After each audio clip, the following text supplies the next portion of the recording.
दिल्ली में 2 हफ्ते में 56,000 से ज्यादा हो सकते हैं कोरोना वायरस के मामले। तो क्या इसका मतलब ये है कि दिल्ली में कम्युनिटी स्प्रेड का खतरा बढ़ रहा है? इस पर क्या है आपकी राय?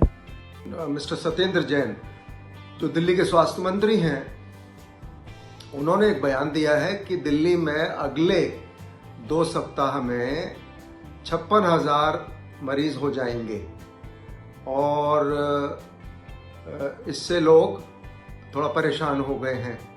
तो मैं समझता हूँ कि सत्येंद्र जैन जी ने कोई ऐसी नई बात नहीं की है। ये तो कोई भी अनुमान लगा सकता है कि जिस रफ्तार से हमें रोज पॉजिटिव केसेस की संख्या आ रही है सामने, तो उससे दिल्ली तो वैसे भी काफ़ी हॉट स्पॉट बने हुए हैं। दिल्ली में, बॉम्बे में बने हुए हैं, गुजरात में बने हुए हैं, इंदौर में बने हुए हैं और बहुत सारी जगहों पे जहाँ पे ये श्रमिक वापस गए हैं, संक्रमण काफ़ी हद तक फैला है। तो इसमें कोई मैं समझता हूँ कि बहुत विशेष पैनिक करने की आवश्यकता नहीं है और कोई बहुत ज़्यादा चिंता की बात नहीं है, क्योंकि ये जो केसेस का बढ़ने की प्रक्रिया है, ये तो एंटिसिपेटेड थी।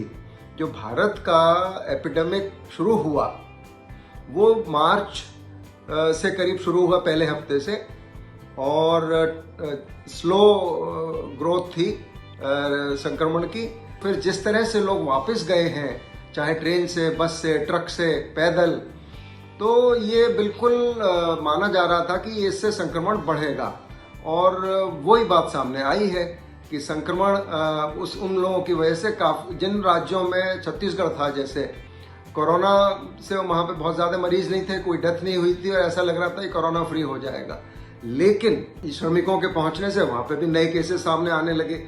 तो अभी भारत में तो जो मैथमेटिकल कैलकुलेशंस हैं एपिडेमियोलॉजिस्ट के, और जिसमें आर फैक्टर और के फैक्टर को देखा जाता है कि आर फैक्टर तो वो है कि एक संक्रमित व्यक्ति कितने लोगों को इन्फेक्शन दे सकता है, तो वो तो है 1.6, और ये 1 से कम हो तब इसमें पॉजिटिव बात नज़र आती है कि संक्रमण कम होगा। तो अभी भी वो 1.6 है, तो अभी संक्रमण फैलेगा।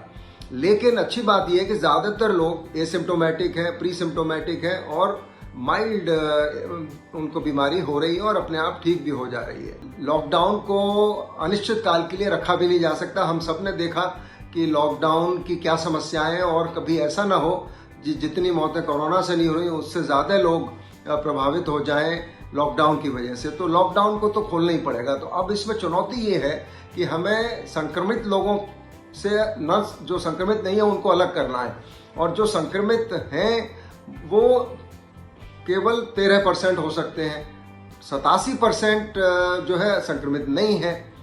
तो उन लोगों को अलग करके, और जो कम से कम संक्रमित नहीं है उनको काम पे जाने देना चाहिए। इसीलिए जांच की बात होती है कि अगर वो नेगेटिव आते हैं लोग, तो वो अपने काम पे जा सकते हैं जहां जहां भी उनको जाना है, और इससे जो इकोनॉमिक एक्टिविटी है उसकी रफ्तार पकड़ी जा सकती है, उसको पटरी पर लाया जा सकता है। और मैं समझता हूँ यही सब बातें कल डिजास्टर मैनेजमेंट में होंगे कि टेस्टिंग कैसे की जाए। जो थोड़ा सा एक क्रिटिसिज्म भी हुआ है कि एसिम्टोमेटिक पेशेंट्स की टेस्टिंग को बंद किया है, प्राय कुछ लैब्स को सस्पेंड किया है, कुछ अस्पतालों के खिलाफ कुछ FIRs हुई हैं। तो ये बिटरनेस की बजाय अगर सब मिल के काम करेंगे, तो ये जो कोरोना की जो युद्ध स्तर पर लड़ाई चल रही है उसमें बहुत मदद मिलेगी। और यही हम लोगों का मानना है। अधिकतर लोग इसमें माइल्ड इलनेस से प्रभावित होंगे और वो उनकी रिकवरी बिना हॉस्पिटल एडमिशन के या प्रोलॉन्ग्ड हॉस्पिटलाइजेशन के हो जाएगी। और अभी भी हो रही होगी, क्योंकि सबका टेस्ट तो हो नहीं रहा, तो बहुत सारे लोग अभी भी ठीक हो रहे हैं जो बिना किसी हॉस्पिटलाइजेशन के। तो हम यही आशा करते हैं कि दिल्ली सरकार, केंद्र सरकार मिलके काम करें और अच्छे से दिल्ली में कोरोना को रोकें, क्योंकि दिल्ली की आबादी भी बहुत है, घनी आबादी है, तो फैलना स्वतः स्वाभाविक है। Thank you. Health info news के YouTube चैनल को सब्सक्राइब कीजिए और हमारी हर आने वाली वीडियो के नोटिफिकेशन के लिए बेल आइकॉन प्रेस करना ना भूलें।